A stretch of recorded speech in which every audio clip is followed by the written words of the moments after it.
బయట ఎంత చల్లగా ఉండనివ్వండి, అరుణాచలం దేవాలయంలోకి వెళ్ళి కూర్చుంటే గుళ్ళు చెమటలు పోస్తుంది. అంత వేడిగా ఉంటుంది.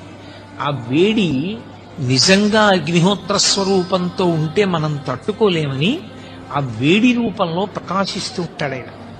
కాదు కాదు, అసలు యథార్థం ఏమంటే అది జ్ఞానాగ్ని. ఆ జ్ఞానాగ్ని ఎవరికి కలుగుతుందో వాళ్ళ కర్మలు దగ్ధమవుతాయి. జ్ఞానాగ్ని దగ్ధ కర్మాణం అంటాడు భగవద్గీతలో గీతాచార్యుడు. ఆ జ్ఞానాగ్ని వలన మళ్లీ పుట్టవలసినటువంటి అవసరం లేకుండా పాపములన్నీ కూడా కాలిపోతాయి సంచితముతో కలిపి. అంత గొప్ప జ్ఞానస్వరూపమే రాశీభూతమై లింగస్వరూపాన్ని దాల్చింది. జ్ఞానస్వరూపమైనటువంటి అగ్నిలింగం. అందుకే అరుణాచలంలో ఉండేటటువంటి శివలింగము భౌతికమైనటువంటి అగ్నికి ప్రతీక, జ్ఞానాగ్నికి ప్రతీక.